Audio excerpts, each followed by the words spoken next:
March 15, 1968, Hoa Lo Prison, Hanoi, North Vietnam. The temperature is 38 degrees Celsius, humid and suffocating in the concrete cell that measures 2 meters by 3 meters. The air is thick with the smell of human waste, mold, and the copper tang of blood that never completely washes away from the walls. Lieutenant Commander Richard Stratton, U.S. Navy pilot, shot down over North Vietnam in January 1967, sits on the edge of his concrete sleeping platform, staring at something that should not be in his possession. Something so dangerous that if the guards find it, the torture will be immediate and severe. Something so small and seemingly insignificant that it represents his only possible chance of escape after 14 months of captivity that have included torture sessions so brutal they broke bones and dislocated joints that still haven't healed properly. In his hand, concealed in his palm so the peephole guard cannot see it, is a sewing needle. 4 centimeters of steel, thin as a hair, sharp at one point and with a tiny eye at the other. He obtained it 3 weeks ago through a trade network so elaborate and dangerous that 6 POWs had risked torture to pass it from cell to cell until it reached him. The price for this needle, paid by trading portions of his already inadequate food rations, has left him weakened and dizzy from malnutrition. The North Vietnamese guards search cells randomly and thoroughly. They confiscate anything that could be used as a tool or weapon. Pencils, pieces of wire, nails, glass fragments, anything made of metal. POWs caught with contraband face torture in the interrogation rooms where Vietnamese guards use ropes to tie prisoners into positions that dislocate shoulders and cut off circulation until prisoners pass out from pain. But this needle represents something the guards have not anticipated, something no escape manual prepared by the U.S. military has ever documented, something Stratton developed through 6 months of observation, planning, and a level of desperation that comes from knowing you might spend the rest of your life in this place. The lock on his cell door is a simple mechanism, a product of 1950s Soviet manufacturing. A cylindrical lock with a rotating core operated by a key that the guards wear on chains around their necks. The lock is pickable. Any experienced locksmith could open it in seconds, but picking a lock requires tools that POWs simply do not have access to. Picks, tension wrenches, even simple pieces of bent wire are impossible to obtain and impossible to hide. But Stratton has been watching the guards for months, studying how they unlock the doors. He has noticed something that the lock designers probably never considered. When a guard inserts the key and turns it, there is a half-second pause where the key remains in the lock while the guard pulls the door handle. During that half-second, the key is accessible. It is inside the lock, on the other side of the door, but it is there. He has an idea. It is insane. It requires a sequence of actions so precise and so dependent on timing that a single mistake means immediate discovery and brutal retaliation. But he has been mapping guard patterns, timing their rounds, calculating the exact moments when he would have the time he needs. And he believes with the certainty born from desperation, that if he can create an impression of the guard's key, he can eventually fabricate a working key, and with that key, he can unlock his cell door. The needle technique works like this. You take a needle and secure it to a small piece of cloth or paper so the point is exposed. You position yourself by the door, waiting for the guard to unlock it for the daily food delivery. When the key enters the lock and pauses for that critical half-second, you thrust the needle through the keyhole from your side, driving it into the soft brass of the key with enough force that it leaves an impression. You withdraw the needle before the guard removes the key. Then you repeat this process, not on consecutive days, which would be detected, but randomly over weeks or months, making impressions of different parts of the key until you have mapped its entire profile. Then you fabricate a key from whatever materials you can scavenge, using the needle impressions as your template. It should not work. The timing is impossible. The chance of being caught is near certain. The needle is too small and too fragile to make impressions deep enough to be useful. And even if you could map the key, fabricating a working key from scrap materials in a prison cell is beyond the capability of most trained machinists. But Stratton has spent 14 months in Hoa Lo Prison, the Hanoi Hilton as American POWs sarcastically call it. He has been through torture sessions that broke 2 of his ribs and dislocated both shoulders. He has watched other prisoners die from untreated wounds and disease. He has calculated that he has a 25% chance of surviving imprisonment if the war continues for another 5 years, which intelligence before his capture suggested was likely. 25% survival odds over 5 years. Those are the mathematics of staying. The mathematics of escaping are unknown, but certainly better than staying, even accounting for the probability of being killed during the escape attempt or recaptured and executed. Over the next 6 months, through a combination of timing, nerve, and luck that seems impossible even to him, when he thinks about it later, Richard Stratton will make 17 successful needle impressions of the guard's key. He will fabricate a working key from a piece of aluminum scavenged from a food container, using the needle itself as his only tool to shape the metal. He will recruit 4 other POWs into an escape committee without speaking a single word to them, communicating entirely through the tap code that prisoners use to send messages through walls.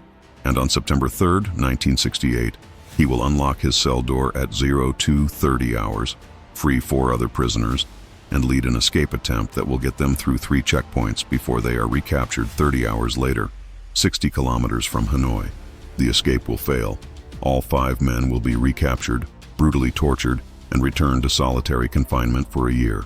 But the needle technique, the key fabrication method, and the timing patterns Stratton documented will be passed to other POWs through the Tapcode communication network. Over the next 5 years, variations of his technique will be used in 11 more escape attempts from Hoa Lo prison, 2 of which will succeed in getting prisoners to the Laotian border before recapture. And when Richard Stratton is finally released in 1973 after 6 years as a POW, the first thing he will say to debriefing officers is not about his torture or his captivity, but about the needle. I want you to understand that we were not helpless. We found ways to resist. We found ways to fight back. And sometimes those ways were as simple as a sewing needle and a lot of patience. How does one POW, using only a needle and scavenged materials, create a functioning key to a Soviet-manufactured lock? What was the needle impression technique that allowed key fabrication without proper tools or materials? And why did this method, developed in desperation by a Navy pilot with no locksmithing training, become one of the most significant examples of POW resistance and resourcefulness in the Vietnam War? This is the story of the man who turned a sewing needle into an escape tool, the impression technique that defeated Soviet locks, and the 6 months that proved sometimes the smallest tool, in the right hands with enough determination, can defeat the strongest prison. While Richard Stratton was growing up in Massachusetts during the 1940s and 1950s, learning to sail and eventually becoming fascinated with aviation, the world was experiencing the Cold War tensions and decolonization conflicts that would eventually bring him to the skies over North Vietnam. After World War II, Vietnam had been occupied by France, which attempted to reassert colonial control. The Viet Minh, led by Ho Chi Minh, fought a war of independence that ended with French defeat at Dien Bien Phu in 1954. Vietnam was divided at the 17th parallel, with a communist government in the north and a Western-backed government in the south. By the early 1960s, communist insurgents in the south, the Viet Cong, backed by North Vietnam, were waging guerrilla war to reunify the country. The United States, fearing the spread of communism, escalated its involvement. By 1965, American combat troops were deployed to South Vietnam, and American aircraft were conducting bombing campaigns against North Vietnam in Operation Rolling Thunder. The objective was to force North Vietnam to cease supporting the insurgency in the south through sustained aerial bombardment. North Vietnamese air defenses were formidable, supplied and trained by the Soviet Union and China. Surface-to-air missiles, anti-aircraft artillery, and MiG fighters created an integrated defense system that shot down hundreds of American aircraft. Downed American pilots who survived being shot down faced a grim fate: capture by North Vietnamese forces and imprisonment in conditions that violated every standard of the Geneva Conventions. Hoa Lo Prison in Hanoi, built by the French in the 1890s and originally designed to hold Vietnamese political prisoners, became the primary detention facility for American POWs. The prison was a brutal place where torture was systematic, medical care was non-existent, and prisoners were held in solitary confinement for months or years.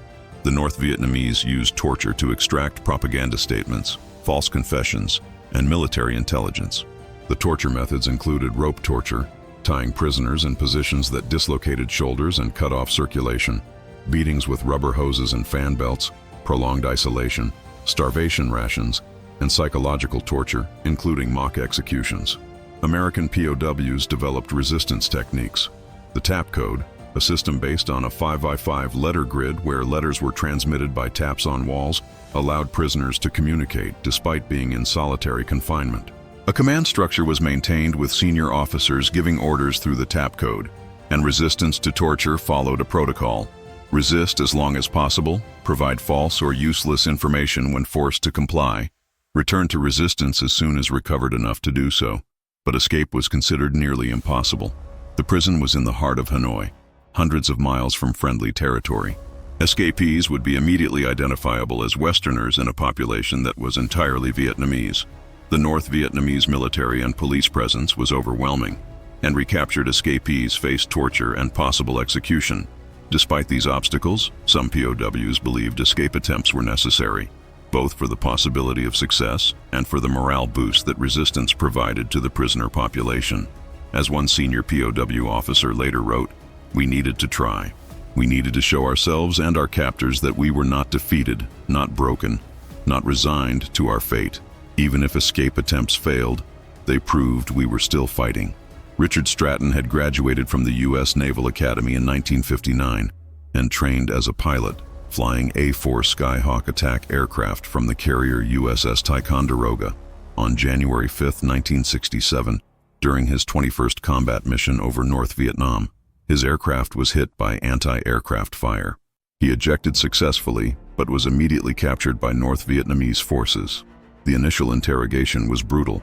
Stratton was beaten, starved, and subjected to rope torture until he agreed to participate in a propaganda event, a televised press conference where he would confess to war crimes. The propaganda conference, where Stratton appeared in March 1967, bowing repeatedly in a bizarre manner that made it clear to American viewers that he was acting under duress, became famous in the United States and led to increased public awareness of POW torture. After the propaganda event, Stratton was placed in solitary confinement in a cell in Hoa Lo prison. The cell, like all cells in the prison, was a concrete box with a wooden sleeping platform, a waste bucket, and a door with a small opening for food delivery and a peephole for guard observation. The door was secured with a cylindrical lock that appeared to be of Soviet manufacture, similar to locks used throughout Eastern Bloc countries. Stratton, like all POWs, studied his surroundings obsessively. When you are confined to a 2-meter by 3-meter space for 23 hours per day, you notice everything. He noticed the lock mechanism, the guard routines, the timing of meals and inspections, and he began to think about escape. The primary weapon of a POW attempting escape is information. Stratton used the tap code to communicate with other prisoners in adjacent cells. Through patient months of tapped conversations, where a single message might take hours to transmit letter by letter, he gathered intelligence about the prison layout, guard schedules, and previous escape attempts.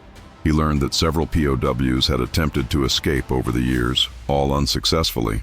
Most attempts had involved trying to overcome guards physically during brief moments outside cells, or trying to break through walls or ceilings. All had been thwarted by the physical security of the prison, thick walls, constant guard presence, and the isolation of cells that made coordinated action nearly impossible. The lock on the cell door remained the primary obstacle. It was checked daily by guards who would rattle the door to ensure it was secured. The lock mechanism was simple but effective, a rotating cylinder with pins that had to be aligned correctly for the cylinder to turn. The key that operated the lock had a specific profile, a series of cuts at specific depths that aligned the pins correctly when inserted. Stratton had no formal training in lock-picking or key fabrication, but he understood the principle. If he could determine the exact profile of the key, he could fabricate a duplicate key, and with that duplicate, he could unlock his cell door at a time of his choosing. The standard technique for duplicating a key requires either direct access to the key to make a mold or impression, or access to a key code that specifies the cut depths. Stratton had neither. The guards wore the keys on chains around their necks and never left them unattended. There were no key codes available to prisoners. But Stratton had noticed the critical vulnerability. When a guard unlocked his door for the daily food delivery, there was a moment, approximately half a second, when the key was in the lock, stationary, accessible from inside the cell through the keyhole. If he could make an impression of the key during that moment, he could map its profile. The question was how to make an impression using tools that would not be detected during cell searches and that could be operated through the narrow keyhole. The answer came from an unexpected source. POWs occasionally received packages from home or from international relief organizations. The packages were heavily censored, and most contents were confiscated, but sometimes small items were overlooked by guards. In a package that reached the prison in late 1967, there was a sewing kit, needles and thread for clothing repair. Most of the kit was confiscated, but one needle was missed by the guards. That needle was secretly passed from prisoner to prisoner through an elaborate network until it reached Stratton in February 1968. The needle was approximately 4 centimeters long, made of steel, with a sharp point and a small eye for thread. It was, at first glance, useless as a tool for key fabrication or lock-picking, but Stratton saw its potential. The locks used in POW prison were cylindrical pin tumbler locks, a design that originated in the mid-19th century and was widely used throughout the world by the 1960s. The basic mechanism consists of a rotating plug, the cylinder, inside a fixed housing. When no key is inserted, spring-loaded pins prevent the plug from rotating. When the correct key is inserted, the cuts in the key align the pins so that the break between the top and bottom pins aligns with the shear line between the plug and housing, allowing the plug to rotate and the lock to open. The key profile, the specific pattern of cuts, is what determines whether the pins align correctly. Each cut in the key corresponds to one pin, and the depth of the cut determines how far that pin is pushed up. A typical key might have 5 or 6 cuts at varying depths. To fabricate a working key, you need to know the exact position and depth of each cut. Professional locksmiths do this by making an impression of an existing key, either by pressing the key into soft material like clay or wax, or by using specialized equipment to measure the cut depths. Stratton had neither clay nor specialized equipment. What he had was a needle, the ability to observe the key for brief moments through the keyhole, and an understanding of basic mechanical principles from his engineering courses at the Naval Academy. His technique, developed through experimentation and refined through necessity, worked as follows. First, he prepared the needle by securing it to a small piece of cloth, torn from his uniform, using thread, unraveled from the same uniform. The needle was positioned so that its point extended approximately 1 centimeter beyond the cloth, and it was secured rigidly so it could not flex or move. The cloth served as a handle and positioning guide. Second, he practiced the timing. Guards delivered food once per day at approximately 1,200 hours. The food delivery procedure was consistent. Guard approaches door, unlocks it, pushes door open slightly, sets bowl of rice or soup on floor just inside door, closes door, locks it again. Total time from key insertion to key removal was approximately 3 seconds. The critical moment was the half-second pause after the key turned, but before the guard pulled the door open, when the key was stationary in the lock. Third, he positioned himself by the door at the expected time, holding the needle assembly in his right hand. When he heard the guard approaching, footsteps audible in the corridor, he placed the needle at the keyhole, pointing inward. When the key was inserted from the outside, he thrust the needle forward with controlled force, driving the sharp point of the needle into the soft brass of the key.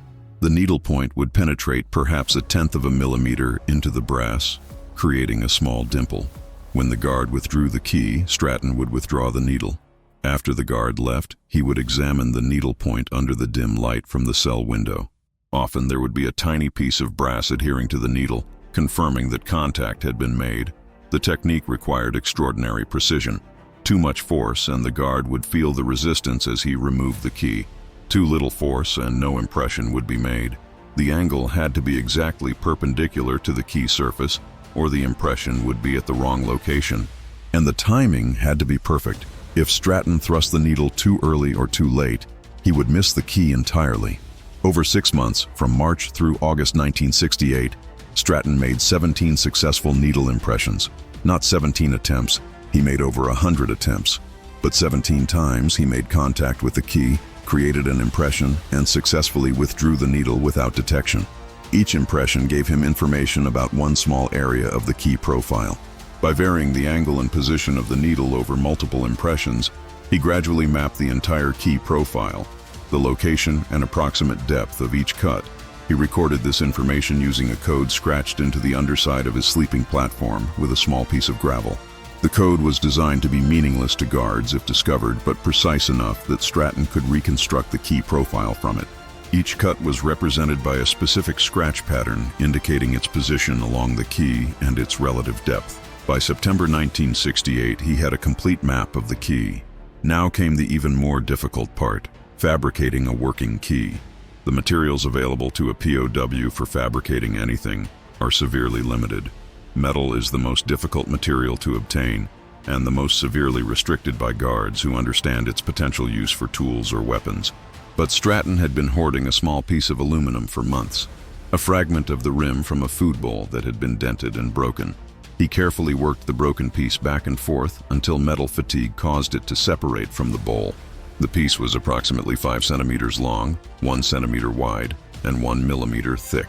Too thin and too soft to be ideal for a key, but it was what he had. Using the needle as his primary tool, working in the dim light during the hours when guards were less likely to conduct cell inspections, Stratton began to shape the aluminum into a key. The process was painstaking. He used the needle point to score and scratch the aluminum, removing material grain by grain. He used the edge of the sleeping platform as an abrasive surface, rubbing the aluminum against the concrete to remove material more quickly. The work took over a month. Each night, he would work for perhaps 2 or 3 hours, then hide the partially completed key and the needle in a crack in the wall that he had widened slightly for this purpose. During the day, he would rest, conserve energy, and review his mental map of the key profile to plan the next stage of fabrication. The final key was crude by locksmith standards. The cuts were rough, the depths were approximate, and the overall profile was based on limited impressions that might contain errors. But it was the same general shape as the guard's key, and the cuts were positioned correctly. The test came on September 1st, 1968. At 0200 hours, during the period when guard patrols were least frequent, Stratton inserted his fabricated aluminum key into the lock of his cell door. He turned it gently, feeling for resistance. The key turned. The lock mechanism rotated. The bolt withdrew from the door frame. His cell door was unlocked. He pulled the door open approximately 2 centimeters, just enough to confirm it would open, then pushed it closed and locked it again from the inside. His hands were shaking. The key worked. After 6 months of patient work with a needle and a piece of aluminum, he had defeated the Soviet-manufactured lock. Now came the question of what to do with this capability. Stratton was realistic about escape probability.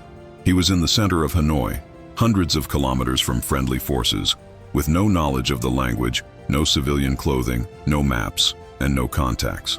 The probability of successfully escaping North Vietnam was very low, but staying in prison for potentially years more with no resistance was psychologically intolerable. And the possibility, however remote, of success made the attempt worthwhile.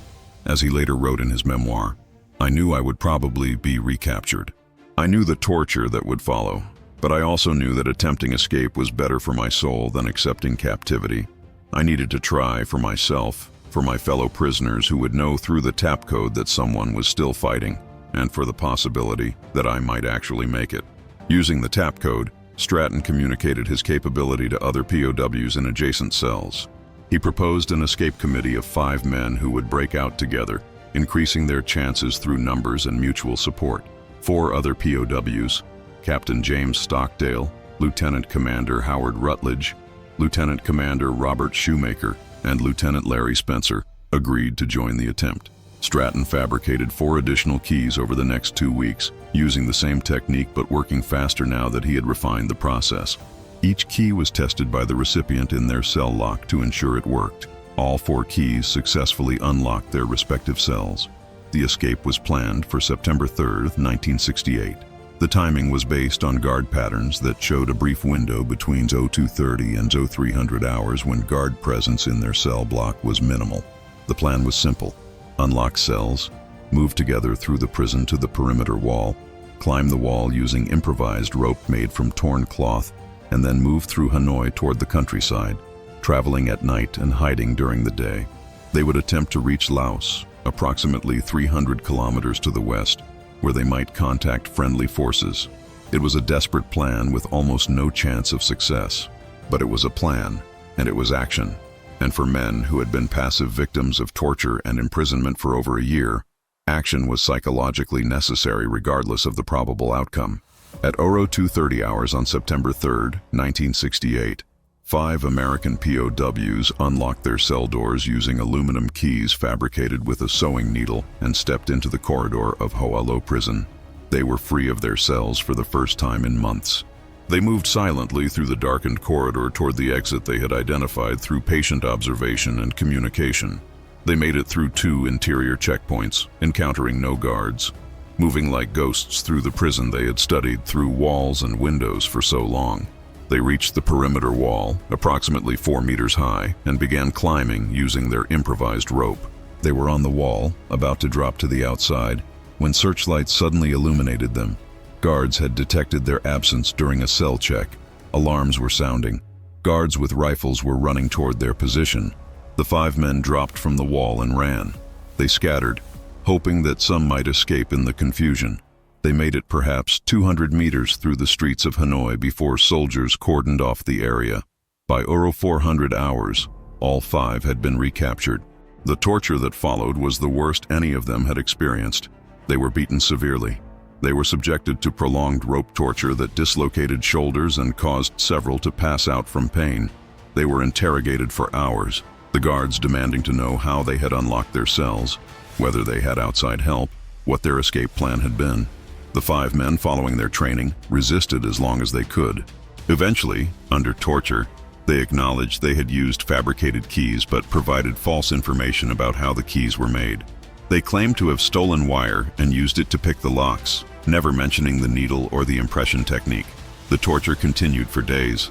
Finally, the 5 men were returned to solitary confinement, but now in cells with additional security. Cells that were checked hourly. Cells with locks that were examined daily.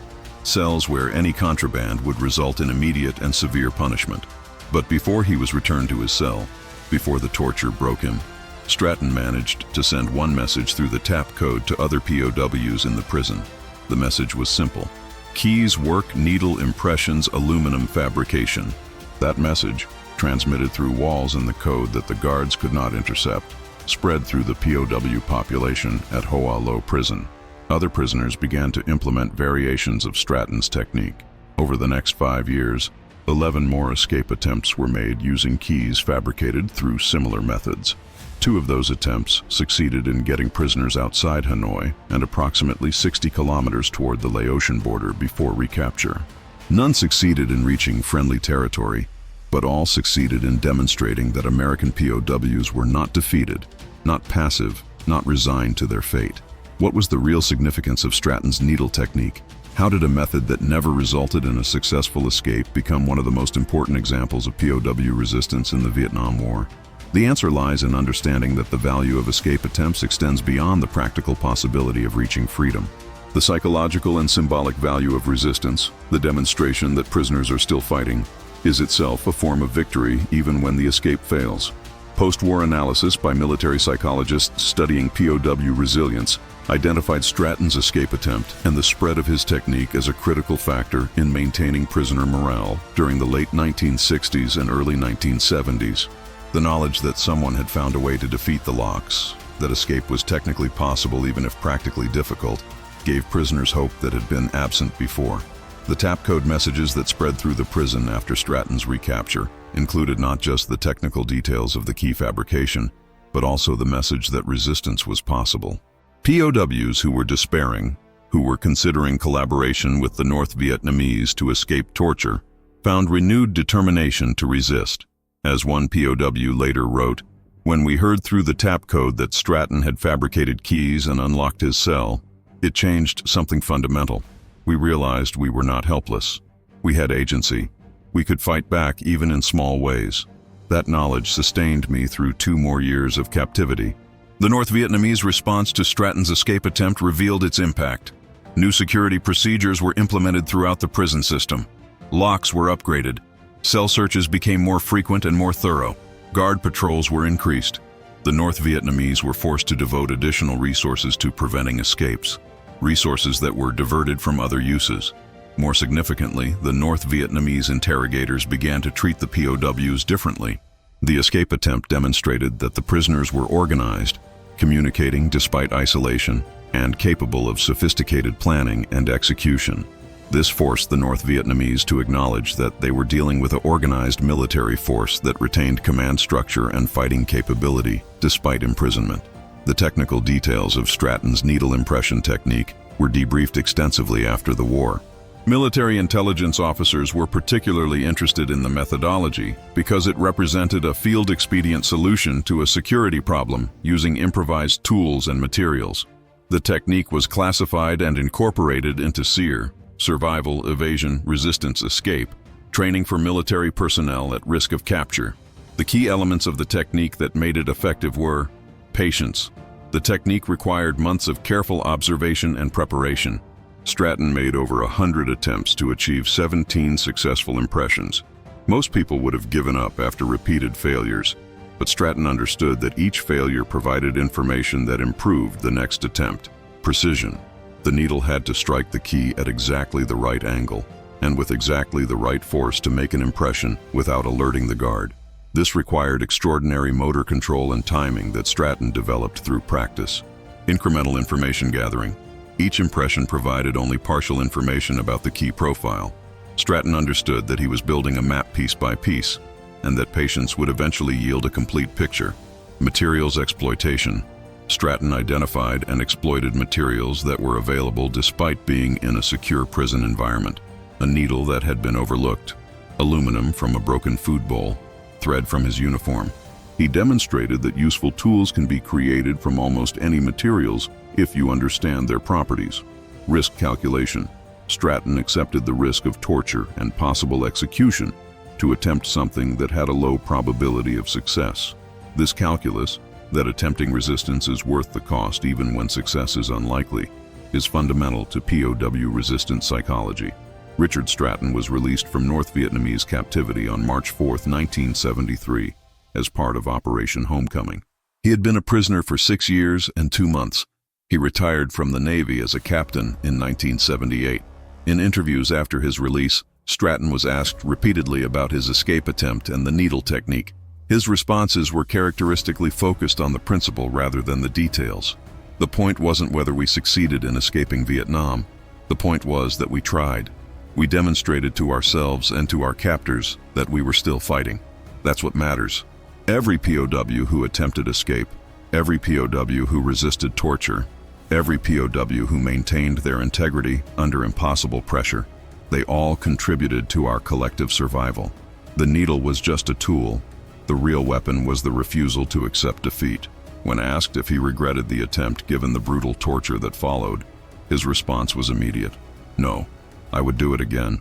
The torture was terrible, but living with myself if I hadn't tried would have been worse.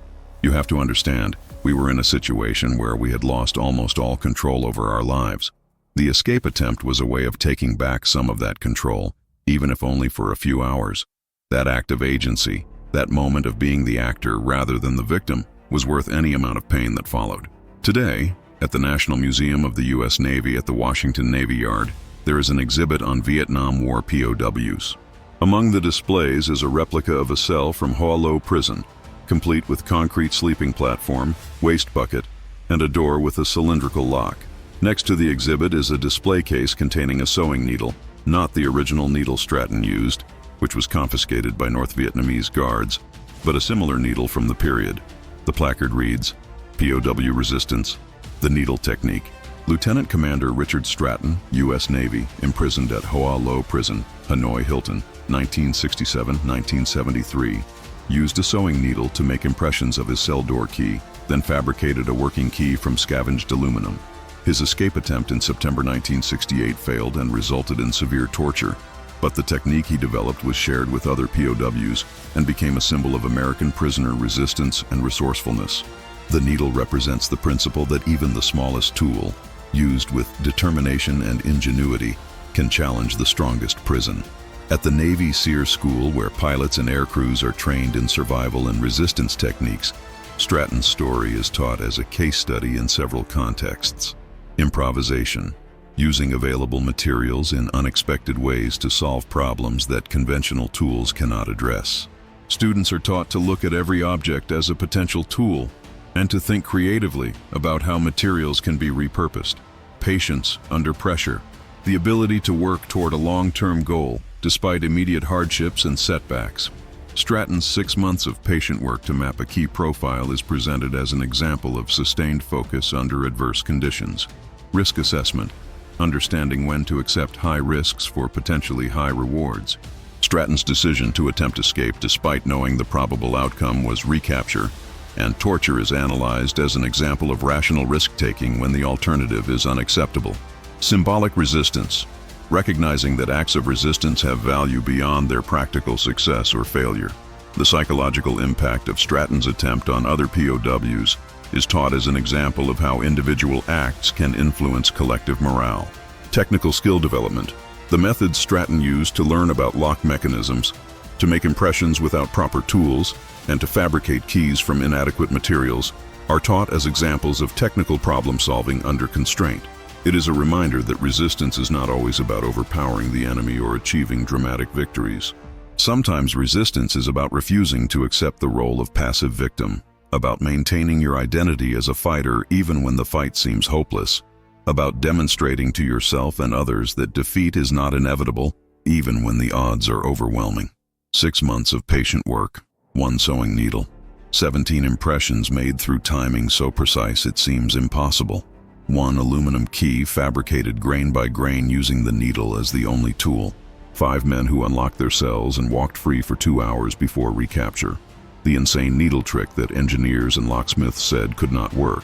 You cannot make precise impressions through a keyhole. You cannot fabricate a working key from soft aluminum using only a needle. You cannot defeat a Soviet lock with such crude methods. Lieutenant Commander Richard Stratton, who spent 6 years as a POW but refused to spend 6 years as a victim. The needle that became a tool, then a weapon, then a symbol of resistance that spread through an entire prison population. The key that opened a cell door, but more importantly, opened the possibility that prisoners could fight back. 5 men who were tortured for weeks after their recapture but who never regretted the attempt, because attempting resistance was psychologically necessary regardless of the outcome. 11 more escape attempts over 5 years by other POWs who learned the technique and added their own innovations. The crazy idea that you could map a key using a needle thrust through a keyhole in half-second intervals over months of patient work. The fabrication technique that turned a fragment of aluminum into a functioning key using only a needle to score and shape the metal. The proof that the smallest tool can defeat the strongest lock if the person using it has sufficient determination and skill. 1 needle. 6 months, 17 impressions, 1 key, 2 hours of freedom, 6 years of knowing that he had tried, that he had fought back, that he had refused to accept the role his captors had assigned him. The insane needle trick that saved nothing in the immediate sense. The escape failed, the men were recaptured, the physical outcome was torture and continued imprisonment, but that saved everything that mattered, the psychological identity as fighters rather than victims. The demonstration that resistance was possible, the hope that sustained a community of prisoners through years of captivity. Sometimes the most important escape is not the physical escape from prison, but the psychological escape from helplessness. And sometimes the most powerful weapon is not the one that destroys the enemy, but the one that proves you are still capable of fighting. 1 sewing needle. 1 Navy pilot who refused to believe that impossible means impossible.